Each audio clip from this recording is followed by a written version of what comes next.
Nosotras somos equipo 5 y vamos a exponer vías biliares extrahepáticas. El equipo está formado por Murillo Sánchez, Pamela Nicole, Rosales Serrano, Luisa Fernanda y yo, Macías Hernández, María Fernanda. Las vías biliares están formadas por el conducto hepático derecho, el conducto hepático izquierdo, el conducto hepático común, que se forma por la unión del conducto hepático derecho con el conducto hepático izquierdo, la vesícula biliar, el conducto cístico y el colédoco, que se forma por la unión del conducto cístico con el conducto hepático común. Las vías biliares se pueden clasificar en vías biliares intrahepáticas y en vías biliares extrahepáticas. Las vías biliares intrahepáticas están formadas por el conducto hepático derecho y el conducto hepático izquierdo, y las vías biliares extrahepáticas por el conducto hepático común, el colédoco, la vesícula biliar y el conducto cístico. Las vías biliares van a permitir almacenar, concentrar y conducir la bilis desde el hígado hacia el duodeno. Las vías biliares extrahepáticas comprenden una vía biliar principal y una vía biliar accesoria. La vía biliar principal está formada por el conducto hepático común y el colédoco, y la vía biliar accesoria por el conducto cístico y por la vesícula biliar. Las vías biliares van a tener una proyección en el hipocondrio derecho y en el epigastrio. Vamos a comenzar con la vía biliar accesoria, con la vesícula biliar. La vesícula biliar es un reservorio fibromuscular que se encuentra en la fosa de la vesícula biliar, o también conocida como fosa cística, en la cara visceral del hígado. La vesícula es considerada intraabdominal, intraperitoneal y supramesocólica, y tiene forma de pera, mide de 8 a 10 centímetros de longitud y de 3 a 4 centímetros de ancho. Tiene una capacidad de 30 a 60 mililitros y sus medios de fijación son el peritoneo y el paquete neurovascular. El peritoneo rodea completamente el fondo de la vesícula biliar y une su cuerpo y su cuello al hígado. A la vesícula biliar se le van a distinguir tres porciones, que son el fondo, el cuerpo y el cuello. El fondo sobresale ligeramente del borde inferior del hígado y normalmente se proyecta desde el borde inferior del hígado en el extremo del noveno cartílago costal, y posteriormente se relaciona con el inicio del colon transverso. El cuerpo se relaciona superiormente con la fosa cística, inferiormente con el colon transverso y con la segunda porción del duodeno. Y el cuello se relaciona hacia arriba con la fosa cística y la vena porta, y hacia abajo con la primera porción del duodeno. Y en la mucosa del cuello se va a formar un pliegue espiral, y este pliegue va a mantener abierto el conducto cístico, de modo que la bilis se pueda desviar fácilmente hacia el interior de la vesícula biliar. Esto cuando el extremo del conducto biliar esté cerrado por el esfínter del conducto biliar o el esfínter de la ampolla, o también va a poder pasar hacia el duodeno cuando se contraiga la vesícula biliar. Siguiendo con el conducto cístico, el conducto cístico mide de 3 a 5 milímetros de ancho y de 3 a 4 centímetros de largo. El conducto cístico es la continuación del cuello de la vesícula biliar.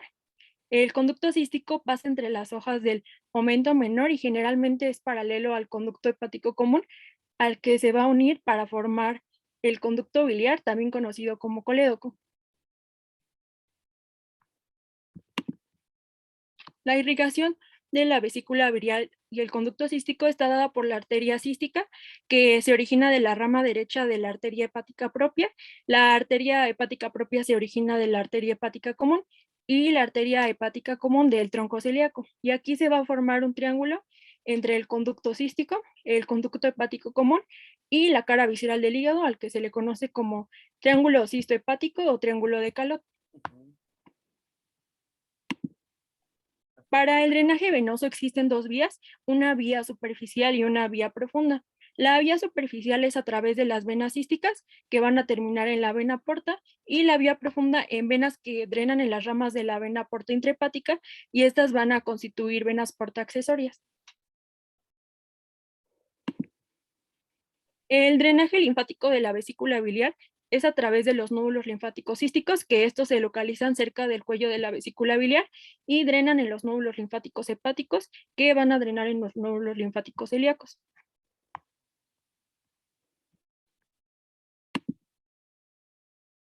La inervación simpática de la vesícula biliar y el conducto cístico está dada por el plexo nervioso celíaco y la inervación parasimpática por el nervio vago.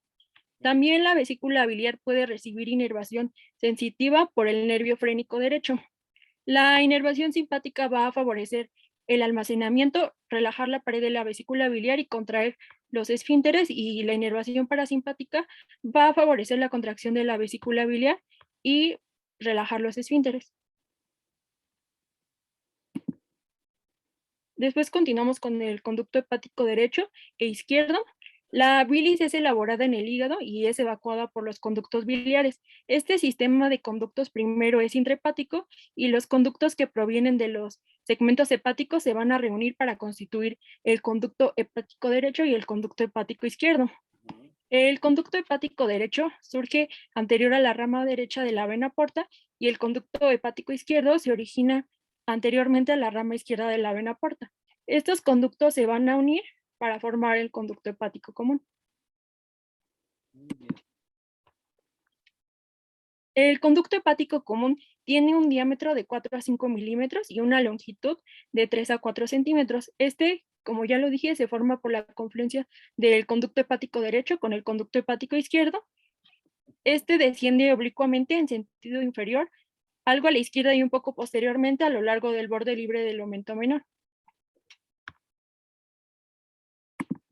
Después seguimos con el conducto biliar, también conocido como colédoco. El colédoco se forma en el borde libre del aumento menor por la unión del conducto cístico con el conducto hepático común. Este mide unos 6 milímetros de diámetro y de 5 a 15 centímetros de largo y tiene 4 porciones: la porción supraduodenal, la porción retroduodenal, la porción intrapancreática y la porción intraparietal. En la porción supraduodenal se relaciona hacia atrás y hacia adentro con la vena porta y hacia la izquierda con la arteria hepática común.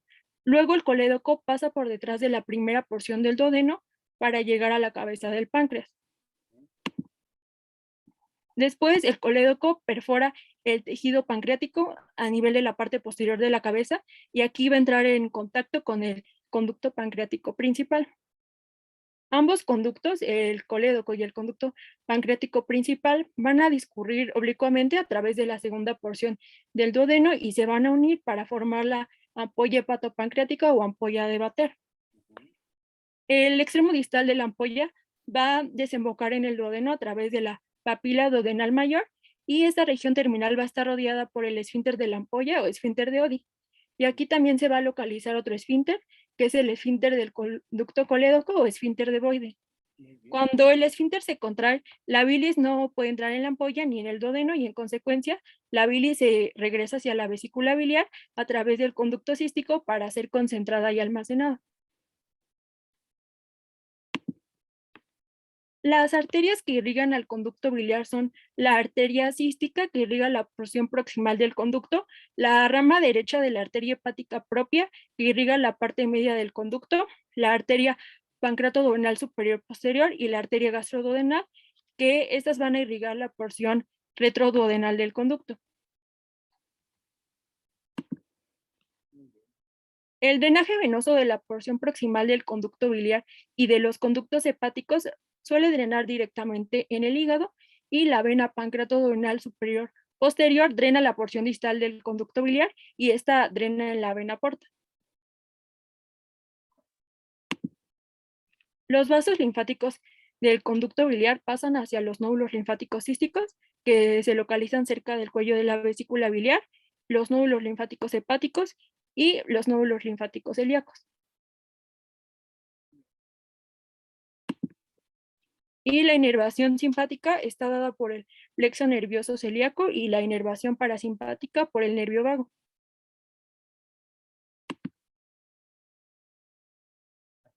¿Hasta aquí alguna duda, chicos? ¿Alguna pregunta? Fer, ibas muy carrereada, ¿eh? Haz un poquito más de pausa. Yo sé que les dije que tienen media hora, pero hasta te sobraron 15 minutos para todo lo que era anatomía. Era un poquito de más de pausa, ¿sí? Pero bueno, estamos bien. Es que por los tiempos no me quería pasar. Ajá, sí, pero te sobraron 15 minutos. Está muy bien, Fer. ¿Dudas, chicos? ¿Preguntas?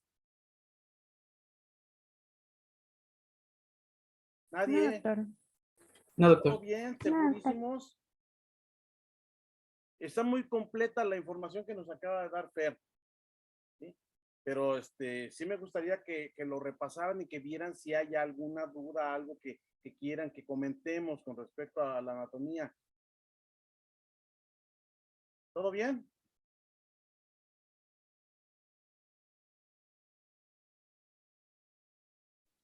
Sí, doctor. Bueno, ahora hablándoles de la histología de la vesícula biliar. Primero está, bueno, la pared de la mucosa está compuesta, digo, de la vesícula, perdón, está compuesta primero por la mucosa, una muscular, una capa perimuscular, una adventicia o la serosa. Es importante mencionar que esta carece de muscular de la mucosa y es mucosa. Y bueno, ya hablando particularmente de la mucosa, consiste en un epitelio cilíndrico simple en su superficie y bueno, está revestida en su cara luminal por una capa de células epiteliales cilíndricas altas uniformes, las cuales sus núcleos son ovalados. No sé si las puedes señalar, Fer, por fin. Son ovalados y de ubicación basal, y el citoplasma es eosinófilo claro. Y bueno, como características tienen que son abundantes microvellosidades, bueno, más bien que tienen abundantes microvellosidades cortas y poco desarrolladas. También van a tener complejos de unión, los cuales unen células contiguas y forman una barrera entre la luz y el compartimento intercelular. Igual van a tener concentraciones de mitocondrias ubicadas en el citoplasma basal y el apical, y también tienen pliegues laterales complejos. Después, pasando con la lámina propia, pues es un tejido conectivo laxo que tiene capilares fenestrados, pequeñas vénulas, también tiene linfocitos y plasmocitos, pero no tiene vasos linfáticos. Igual es importante mencionar que en el cuello va a haber glándulas mucosas dispersas. ¿Le puedes dar un offer, por fin? Y bueno, en la siguiente hay una imagen de un corte histológico donde se pueden apreciar las diferentes capas de la pared de la vesícula.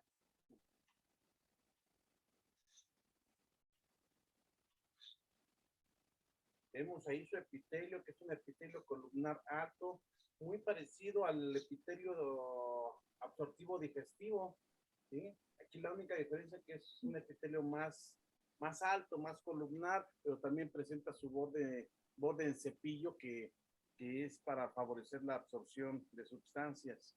Y por abajo de él vemos ese tejido conectivo que le está dando el sustento, le está dando la nutrición a nuestro epitelio, es la lámina propia. Vean cómo se forman algunos pliegues, unas evaginaciones ahí que nos van a formar pliegues y que van a dar esa característica rugosa de la mucosa en el interior de la vesícula biliar.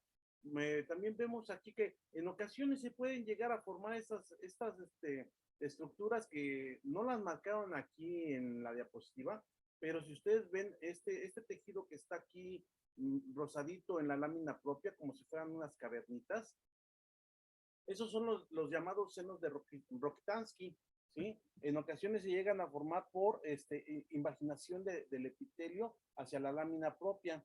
No sé si me puedes apoyar con tu puntero para que la señales. ¿Sí? Abajito, hija, estas que están aquí, de tu lado, esa es una de ellas y esa es la otra, ¿sí? Esos son senos de Rokitansky que a veces se asocian con respecto a lo que vendría siendo situaciones de procesos inflamatorios, de procesos de formación de litos, de obstrucción, ¿sí? No se encuentran habitualmente, aunque sí en pacientes con situaciones patológicas se pueden llegar a encontrar estos senos de Rokitansky, ¿sí? Se los menciono porque pues aquí están presentes, no nos los estaban mencionando, pero bueno, yo se los menciono para que sea un pequeño brevario cultural. Bueno, por debajo de esta capa de tejido conjuntivo que forma la lámina propia, como les estaba diciendo ahorita su compañera, pues ya tenemos una capa muscular. Entonces eso quiere decir que no tenemos ni presencia del estrato histológico llamado muscular de la mucosa, ni tampoco tenemos presencia de la capa histológica llamada submucosa. Entonces, son dos estructuras que no vamos a encontrar presentes en nuestra vesícula biliar y tampoco las vamos a encontrar en lo que van a ser los conductos biliares. Son dos estructuras que no vamos a ver, ¿sí? Entonces, nos vamos directamente a las fibras musculares, que son músculo liso, que va a tener dos direcciones de fibras en los conductos, y en la vesícula biliar específicamente van a tener fibras oblicuas derechas, fibras oblicuas izquierdas, fibras circulares, fibras longitudinales. Algunos autores lo asemejan a lo que es un ovillo de lana, un ovillo de esos de estambre, ¿sí? Que al momento de que hacemos nosotros nuestra bola de estambre, ¿qué es lo que hacemos? Pues hacemos, enredamos el hilo en diferentes direcciones, tanto oblicuas como circulares, como longitudinales, para poder conformar ese ovillo. Entonces, así lo asemejan en la vesícula biliar, y esto para que nos ayude en el proceso de la contracción para el vaciamiento de la vesícula biliar. Entonces, aquí obviamente, por eso vemos que, si ustedes notan, se aprecian como si hubieran tres estratos de fibras musculares.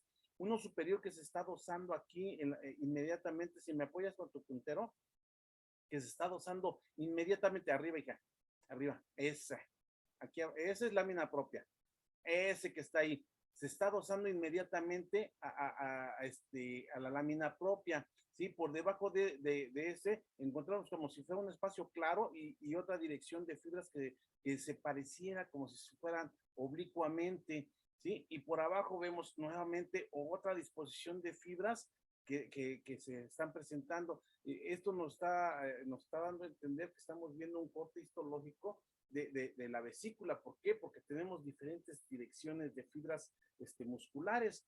Y ya después de esto, pues encontramos, después de este tejido muscular, pues vamos a encontrar nosotros por debajo de pues, el tejido conjuntivo que rodea la vesícula biliar, que va a estar constituido principalmente por hojas peritoneales viscerales, que van a estar recubriendo a la vesícula biliar en sus caras, que están expuestas directamente al peritoneo, porque hay una cara de la vesícula que nos estaban diciendo en anatomía, que no queda cubierta por peritoneo. ¿Por qué no queda cubierta por peritoneo? Porque está completamente adosada a lo que es la cara visceral del hígado, en esa fosa cística que se forma en el surco longitudinal, en su porción, el surco longitudinal derecho en su porción anterior, ¿sí? Y que esta excavación que se forma en ese surco longitudinal, pues le llamamos nosotros fosita cística o fosita biliar, como le quieran llamar, los dos nombres son correctos. Ahí va a estar alojada la vesícula biliar y su cara superior va a estar directamente en contacto tanto con el lóbulo derecho como con el lóbulo cuadrado del hígado a través de esta fosita. ¿Sí? Y también veíamos nosotros cómo al ponerse en contacto esta cara nos va a dar algunas venas que van a drenar directamente hacia el parénquima hepático. Si recuerdan, me regresas unas diapositivas atrás que teníamos, eran como 3 o 4, donde está lo de drenaje venoso, más atrás. Esa, la otra. Adelante. Otra. Esa. Vean, aquí están desprendiendo la cara superior de la vesícula biliar que está en contacto con la fosita cística. Y si ustedes pueden apreciar, se ven esos gusanitos que se ven saliendo de la cara superior de la vesícula biliar y que se van directamente a penetrar hacia el parénquima hepático. Algunos autores, como aquí Moore, les llaman venas císticas accesorias, ¿sí? Porque tenemos una vena cística que viene directamente hacia la porta, ¿verdad? Algunos otros autores les llaman venas portales accesorias, ¿sí? ¿Por qué? Porque asemejan al sistema porta, que ya se está relacionando con los sinusoides hepáticos para llevar ahí la sangre. Entonces, esta sangre que se recoge de la cara superior de la vesícula biliar drena directamente hacia el parénquima hepático, ¿sí? Entonces, esa es una característica que también podemos ver nosotros en nuestra histología, que esos senos venosos van a drenar a través de esta cara superior hacia el parénquima hepático. Ya nos podemos regresar a la que estábamos viendo del corte histológico, por favor. esta. Entonces, vemos nosotros que la cara superior, como está dosada hacia la cara inferior del hígado, pues no carece de peritoneo. No obstante esto, pues se le considera a la vesícula biliar y al cístico como órganos intraperitoneales. ¿Por qué? Porque está cubierta en un poquito más de su 70% de superficie, está cubierto lo que es el fondo, las caras laterales y la cara inferior de la vesícula biliar por peritoneo, y por lo tanto también se le considera como un órgano intraperitoneal supramesocólico. Del mismo modo pasa con el conducto cístico, ¿verdad? Que estábamos hablando hace rato, nos estaban diciendo en anatomía que ese conducto cístico pues va a ser cubierto por esa serosa que se desprende del omento menor y que va a cubrir esta porción de los conductos biliares. Muy bien. ¿Alguna duda, alguna pregunta, chicos? ¿No? Entonces continuemos, por favor. Sí, doctor. ¿Le puedes dar una fe, por fin? Gracias. Bueno, después seguiría la capa muscular externa, la cual está constituida por músculo liso, que tiene fibras colágenas igual elásticas entre los haces de las células musculares. Y bueno, como igual nos mencionó el doctor, pues estos haces están orientados al azar, a diferencia del intestino. En el fondo es oblicua interna, en el cuello es circular media, en el cuerpo va a ser longitudinal externa. Y bueno, la contracción del músculo liso pues es coordinado igual por las células intersticiales de Cajal, donde pues se va a reducir el volumen vesicular que fuerza la expulsión de su contenido hacia el conducto cístico. Y bueno, por afuera va a haber una capa gruesa de tejido conectivo perimuscular, que esta es una capa gruesa de tejido conjuntivo denso, que tiene vasos sanguíneos de gran calibre, red linfática extensa y nervios autónomos que inervan a la muscular externa. También tiene fibras elásticas y adipocitos abundantes, y cuando está adherida al hígado, se va a conocer ya como la capa adventicia. Y bueno, en la parte que no está en contacto es serosa, que es la peritoneal visceral ya en en la tercera capa, que es la adventicia o serosa. Y bueno, esta peritoneo visceral va a ser un mesotelio que en una capa fina de tejido conectivo o conjuntivo laxo. En el fondo va a tener un revestimiento peritoneal completo. En el cuerpo solo está cubierto por peritonea en su cara inferior y la lateral. Y ya finalmente las invaginaciones o divertículos profundos, que es el revestimiento epitelial de la mucosa, es una característica destacable de la lámina propia. Igual son los senos de Rokitansky-Archov, que, bueno, son igual los que nos mencionaba el doctor, y como dato curioso es que se ven cuando hay una inflamación de la mucosa, y también en esta se pueden acumular bacterias que pues van a causar dicha inflamación crónica. ¿Le puedes dar uno, por favor? Y bueno, esta es otra imagen o corte histológico donde el RAS, si lo puedes señalar por fin, son los famosos senos. Y bueno, la capa, exacto, esos. Y la ADV es la capa adventicia. La BV son los vasos sanguíneos grandes. Y la SM son los haces de la muscular. Y bueno, igual está la mucosa. Exacto. Gracias. Otro Fer, por fin. Y bueno, aquí ya hablando de la histología de las vías extrabiliares, pues en el conducto hepático y el colédoco abunda el tejido elástico más que el muscular. Y ya particularmente del conducto hepático, pues va a ser epitelio simple cúbico alto, va a tener lámina propia, muscular y serosa. Igual en los conductos hepáticos, ya sea el izquierdo, el derecho y el común, también tienen las válvulas espirales de Lister. Y en el conducto cístico tiene pues todas las capas de la vesícula biliar y la mucosa. Está plegada en una espiral que rodea la luz, que sería la válvula espiral de Heister, Ujú. que bueno, son proyecciones espirales de pues lo que les dije de la mucosa y tejido muscular liso. Muy bien. También el cístico proximal va a ser de tipo liso y bueno, esto significa que no hay repliegues mucosos como en la porción distal. Y ya hablando del conducto colédoco, igual va a ser parecido a la vesícula. Tiene epitelio simple cilíndrico, membrana basal y, bueno, muscular circular interna, Ujú. la longitudinal y la externa. Igual aquí está el esfínter de Oddi, la cual es una estructura de tejido conjuntivo del músculo liso circular y fibras musculares longitudinales. Este mide entre 6 y 10 milímetros de longitud total. Y bueno, está en el segmento intramural y su función es de regular el flujo de la bilis y de secreción exocrina del páncreas. Igual va a tener el esfínter de Boyden, que es igual a un agregado de fibras musculares en disposición circular en el segmento intrapancreático. Y bueno, va a haber dos, el coledociano y el pancreático.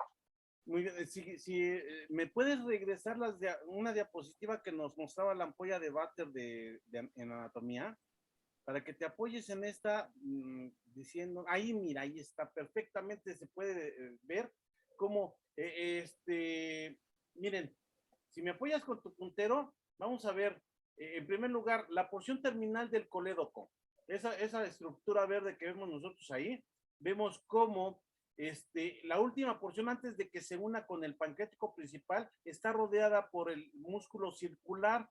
Ese músculo circular es el esfínter de Boyden. ¿Sí? Acto seguido vemos nosotros el conducto pancreático principal, cómo se va a unir con el colédoco, pero unos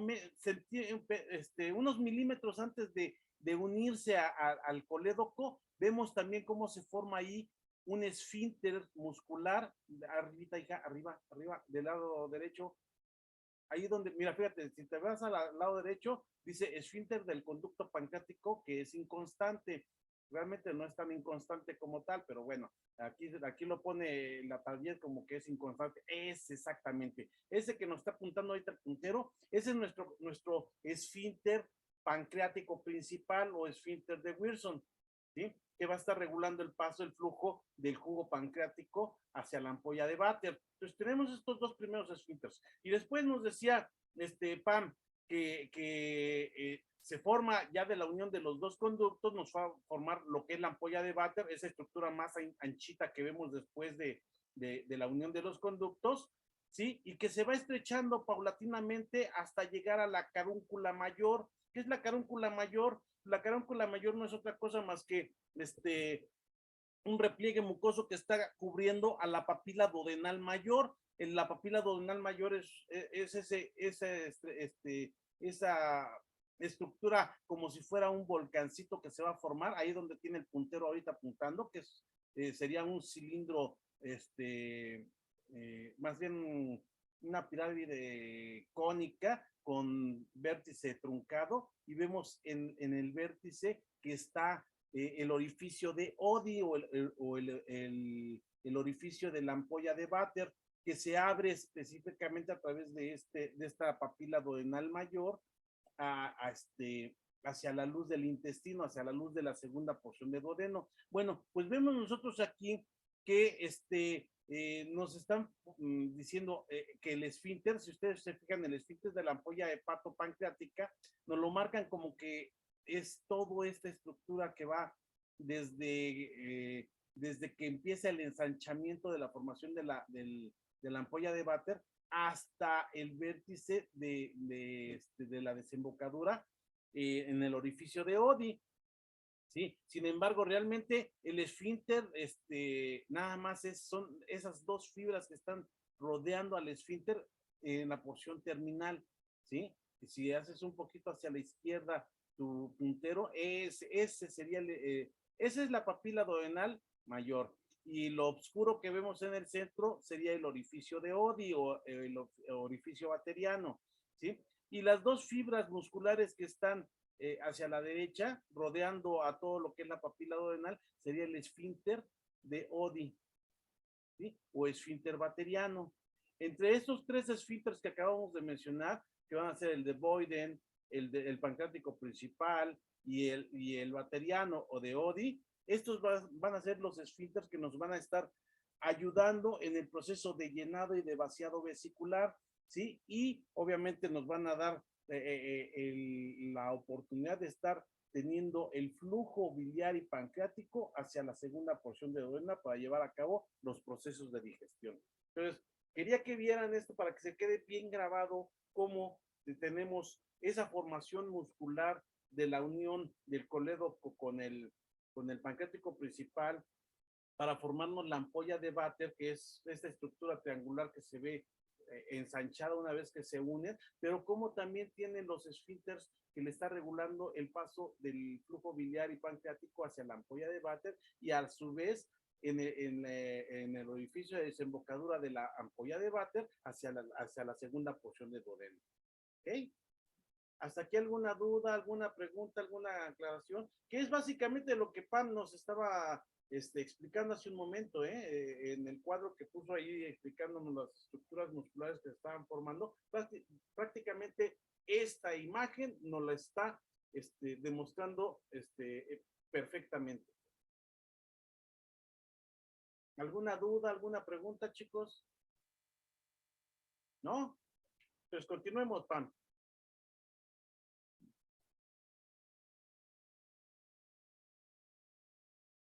Sí, doctor, bueno, ya continuaría mi compañera Fernanda con fisiología.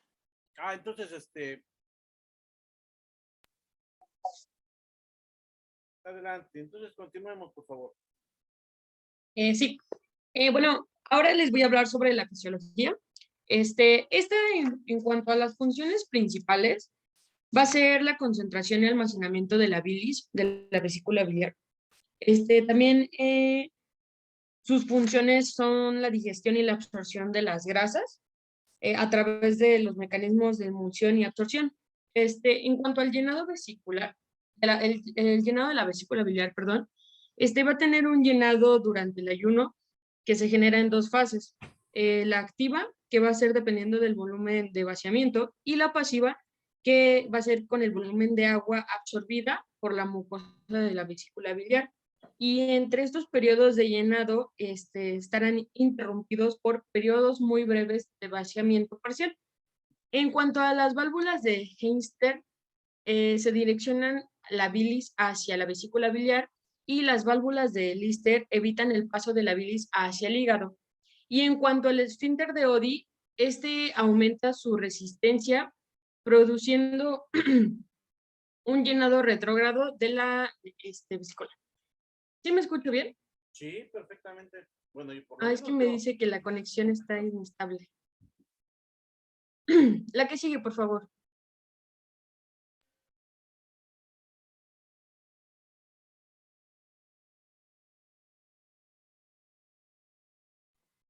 En cuanto a las concentraciones de la bilis en la vesícula biliar, puede contener esta de 30 a 60 centímetros cúbicos.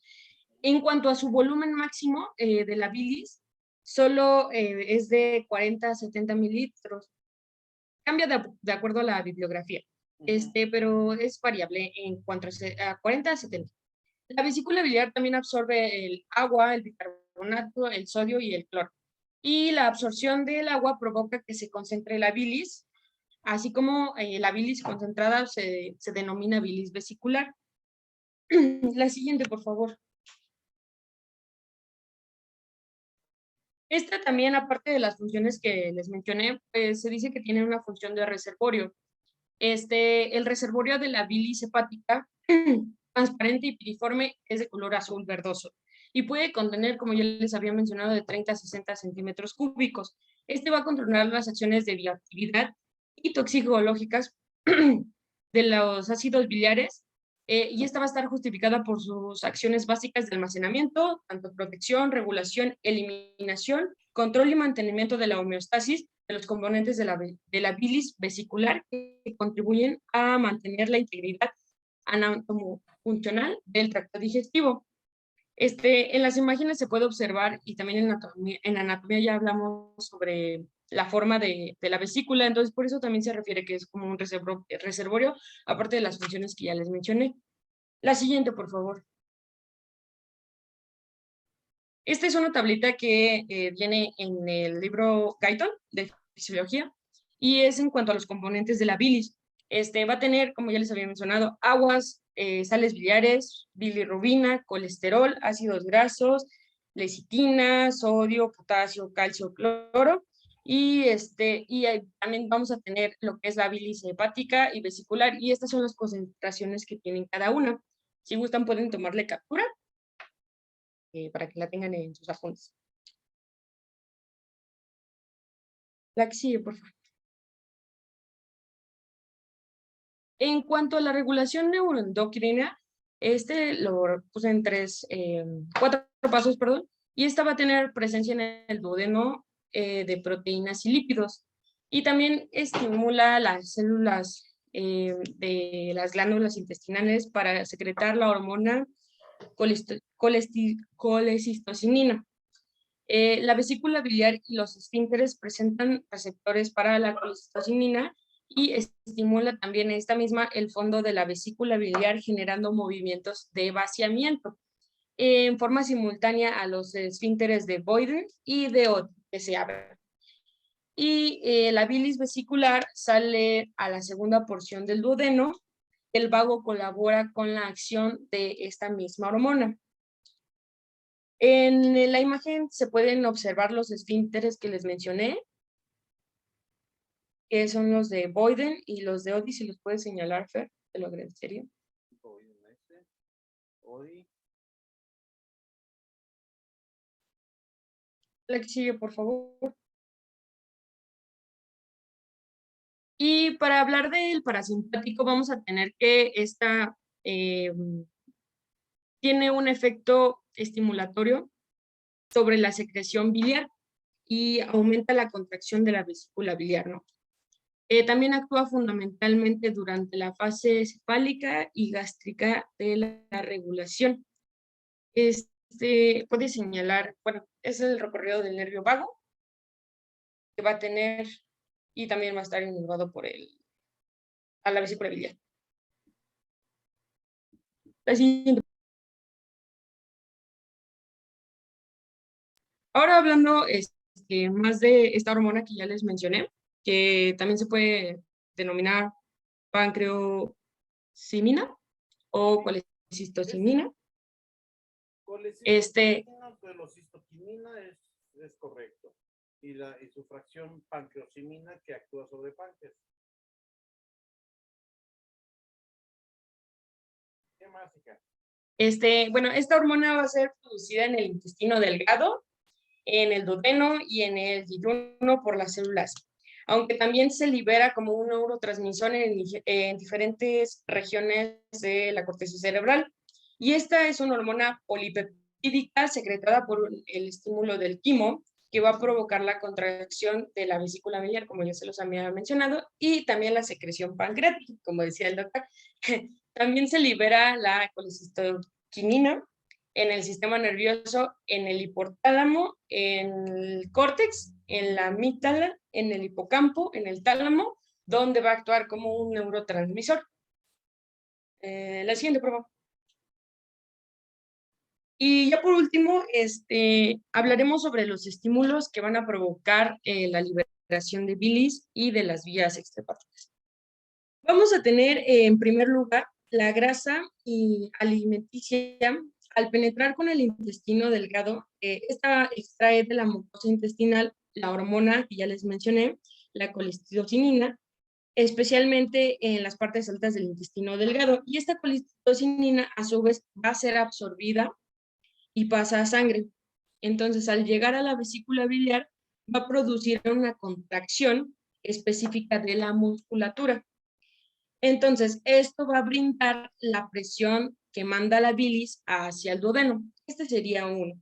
En segundo lugar, podría ser, bueno, va a ser la estimulación vagal, que se va a acompañar de la fase cefálica, de la secreción gástrica, o también de diversos reflejos enteroentéricos que producen una débil contracción adicional de la vesícula y que ayuda a mandar la bilis desde la vesícula hacia el duodeno. En tercer lugar, vamos a tener que cuando la vesícula se va a contraer, el esfínter de Oddi se inhibe, entonces esto resulta en un reflejo neurógeno o miógeno entre la vesícula y el esfínter de Oddi. Y esta inhibición puede estar hasta cierto punto ser efecto directo de la colicistocinina, esta hormona, sobre el esfínter y provoca su relajación. Y en cuarto lugar, vamos a tener que la presencia del alimento en el duodeno hace que aumente el peristaltismo de la pared duodenal. Entonces, cada vez que una onda peristáltica viaja a través del esfínter de Oddi, junto a la pared intestinal vecina, momentáneamente va a relajar por fenómeno de relajación receptiva, así se le denomina, y se va a desplazar adelante la onda de contracción peristáltica.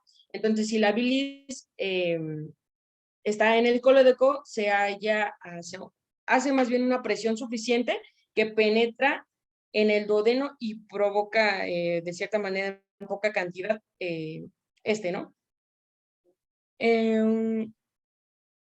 La siguiente, por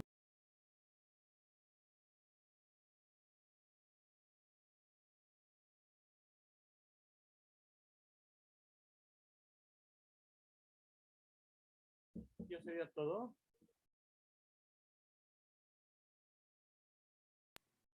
Podemos regresar una. Me gustaría complementar que también en cuanto a la hormona colecistocinina, por vía sanguínea también va a originar una contracción vesicular y también la relajación de este esfínter, como ya se los había mencionado. Y bueno, eso sería todo.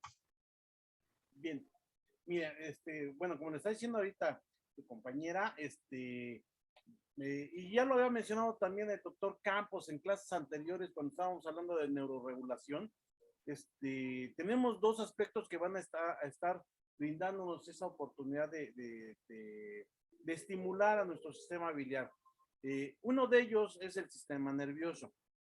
¿Sí? Dentro del sistema nervioso nosotros tenemos que va a jugar un papel muy importante en el llenado vesicular, en primer lugar, nuestro sistema nervioso simpático. El sistema nervioso simpático, ¿qué es lo que va a hacer? Pues va a mantener nuestros esfínteres cerrados.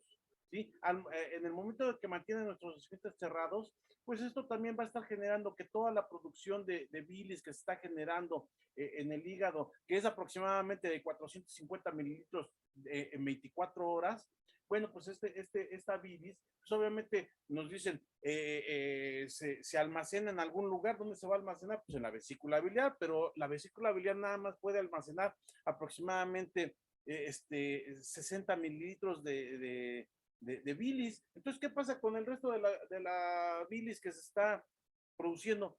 Pues lo que está sucediendo es que debido a que nuestro epitelio que está recubriendo a la vesícula biliar tiene unas características similares al epitelio absortivo digestivo, pues esto va a favorecer que se absorban algunos líquidos como es el agua, ¿sí? Nos va a estar absorbiendo algunos solutos como son los electrolitos, como son la lecitina, como es algunas sales biliares, ¿sí? Entonces, esto va a hacer que se esté concentrando la bilis y esto va a favorecer que se pueda estar almacenando y que en el momento en el que se requiera va a entrar en juego ahora nuestro sistema nervioso parasimpático para abrir los esfínteres, se contraiga la vesícula biliar y esto permita que se venza la resistencia de las válvulas de Heister para poder de esta manera vaciar la vesícula biliar parcialmente. ¿Sí? Después de esto, ¿quién viene? Pues nosotros sabemos, porque esto nos lo dijo también el doctor Campos, cuando vimos lo de regulación neuroendocrina en general, nos mencionó que estos estímulos nerviosos son de instalación rápida, pero de corta duración. Entonces necesitamos un estímulo que sea de instalación un poquito más lenta, pero que dure más tiempo. ¿Quién nos va a dar este estímulo? Pues no lo va a estar dando la estimulación endocrina. Y en este caso nos está hablando su compañera. Eres, ay, Rosales. sí, Rosales, pero tu nombre, hija, porque no. Ah, Luisa. ¿Luisa? Sí, Ah, Luisa. Sí, es que nada más me aparecen tus dos apellidos, pero no me aparece quién eres. Y en el título de la presentación, pues estamos viendo la presentación de Fer, ¿sí? Entonces, sí me gustaría que tuvieran el nombre antes de los apellidos para no tener que estar diciendo, la señorita Rosales, ¿sí? O la doctora Rosales. Prefiero hablarles por su nombre. Entonces, les decía, en este caso ya nos habla acerca de que la colecistocinina es uno de los principales estímulos endocrinos que nos va a permitir la liberación de la bilis almacenada en la vesícula biliar y nos va a ayudar a vencer tanto la resistencia que presentan las válvulas de Heister como la resistencia que está presentando los esfínteres de la ampolla de Vater y el esfínter de Boyden, ¿sí? Que estos también van a ser abiertos por estímulo de la colecistocinina. Entonces, esto nos va a permitir que la vesícula se contraiga y vacíe completamente esa concentración de bilis que teníamos para ser utilizado como coadyuvante del proceso de digestión de las grasas a nivel intestinal, ¿sí? Esto nos va a ayudar, ¿por qué? Porque las sales biliares van a actuar como un detergente que nos va a ayudar a romper esa tensión superficial de las grasas para que puedan actuar las enzimas lipolíticas.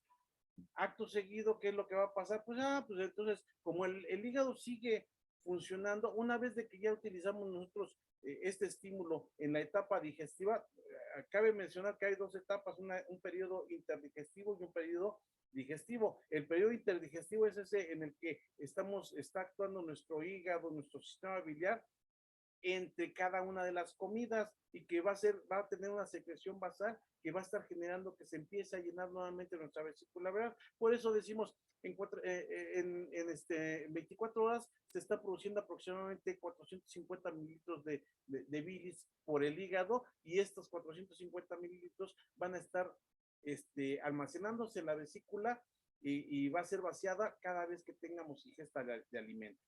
¿De acuerdo? Entonces, por eso es que a pesar de que es mayor el contenido que se está produciendo de bilis y nuestra capacidad máxima es de 60 mililitros de la vesícula, pues podemos tener la oportunidad de estar utilizándola y seguir concentrando el resto de la bilis que se está produciendo por parte del hígado. ¿De acuerdo? ¿Hasta aquí alguna duda, alguna pregunta, alguna aclaración? Sí, Jacqueline, pregúntame. Es que yo quería preguntar No te si... escucho, hija. Más fuerte. ¿Ya me escucha? Sí, ya te escucho mejor. Es que yo había leído y también siempre dicen que la bilis no es indispensable, pero yo quería saber su opinión. La bilis no es indispensable. Si no es indiscreción, ¿en dónde lo leíste? Acuérdense que en internet podemos encontrar artículos que son científicos, que sí son de revistas serias, que nos dan conocimientos que los podemos utilizar en nuestra vida profesional y en el desarrollo clínico, porque tienen un sustento científico. Pero también tenemos muchos otros que la gran mayoría de ellos les puedo decir que el 90% de la literatura que encuentran en internet va a ser basura, ¿sí? Es por aquellas personas que no tienen realmente conocimiento científico y nada más no lo mencionan. Entonces, te pregunto esto porque más adelante cuando veamos digestión de grasas a nivel intestinal, te darás cuenta y tú solita te vas a responder la pregunta que me acabas de hacer con respecto a de que no es indispensable la bilis, ¿sí? Como les dije hace un momento, la bilis juega un papel de coadyuvante en el proceso de digestión de las grasas. ¿Qué es un coadyuvante? Pues alguien que está favoreciendo que se lleve a cabo el proceso de digestión. Si no se lleva a cabo el proceso de digestión, pues, ¿qué es lo que va a pasar? Pues se va a eliminar el producto, no se va a absorber y por lo tanto nos puede acarrear algunas otras consecuencias que son más radicales que el hecho de mantener nuestra bilis procesándose. Yo nada más en algunas ocasiones les digo, mire, yo soy muy devoto de la religión católica y les digo una cosa, ¿sí? Siempre se los comento, tanto a pacientes como a alumnos, si Diosito nos lo puso, es porque se necesita, ¿sí? No es que nos las haya puesto nada más por ponerlo, ¿sí? Al decir yo que es un coadyuvante del proceso de la digestión de grasas, es que se requiere, ¿sí? Entonces tengan mucho cuidado con la literatura que consultan. No siempre toda la literatura, ya se lo estoy diciendo, el 90% de lo que ustedes encuentran en internet no es, no tiene un sustento científico, ¿eh? Entonces, chequen bien esas páginas que revisan, ¿sí? O si alguien se los dijo, si no lo leyeron y alguien se los dijo nada más porque así lo piensa él, bueno, pues que nos dé un sustento científico para poder creer esa situación. No sé si responda a tu pregunta, eh, ay, se me fue tu nombre. Es que, bueno, yo tengo un familiar que le extrajeron la vesícula porque por lo mismo tenía cálculos Ujú, y pues yo me acuerdo que pues yo estuve en su, cirugía. bueno, o sea, no como tal en su cirugía, pero cuando ella se recuperó, pues fui a visitarla, ¿no? Y entonces, cuando pasó el doctor y le empezó a explicar, Ujú. le dijo, no, no se preocupe, ya la bilis ya no es importante. Y pues como, pues sé que se me quedó mucho, eso Sí. lo que dijo.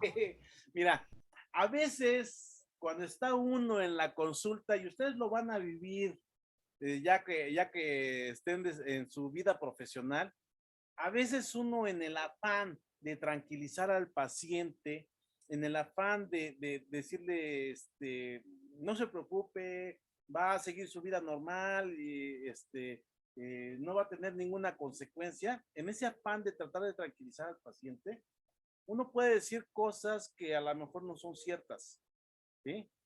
Eh, eh, yo, la verdad, respeto mucho a mis compañeros de cualquier tipo del área de la medicina, a los cirujanos. Bueno, tengo bastantes amigos que son muy queridos por mí y a veces me juego la broma de decirles, son los cirujanos, porque nada más saben abrir, cortar y cerrar. Es lo único que hacen. Lo realizan, pero la verdad es que no, o sea, eso se los digo en broma porque son mis amigos, ¿sí?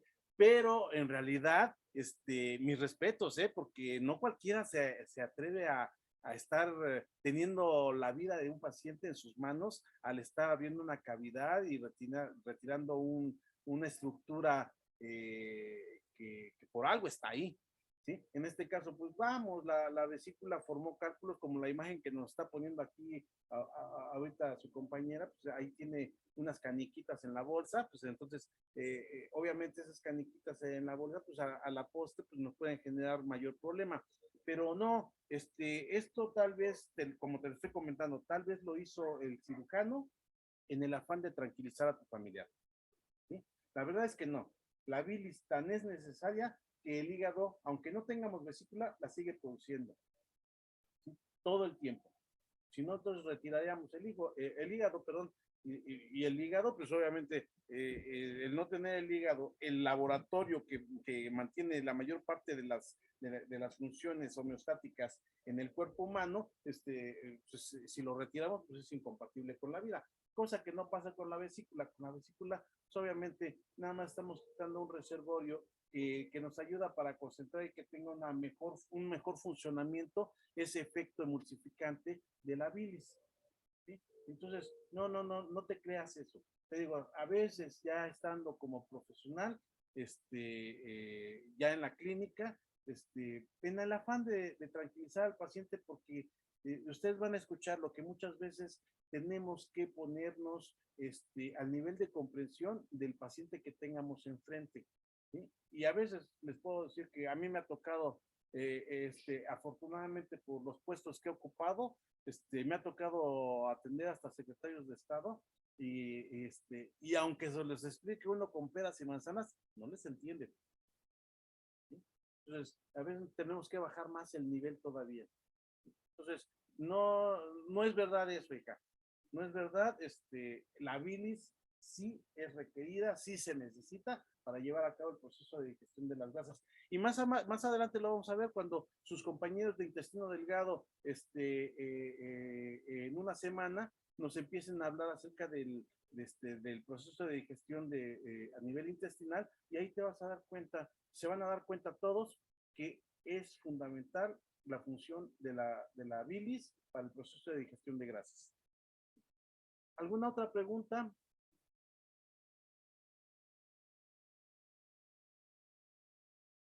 ¿No? ¿Ninguna? No, doctor. Sí, sí, Eduardo, ¿qué ibas a preguntar? No, nada. ¿No? ¿Nada? No. Okay. Bueno, entonces yo creo que con esto damos por concluida la clase del día de hoy.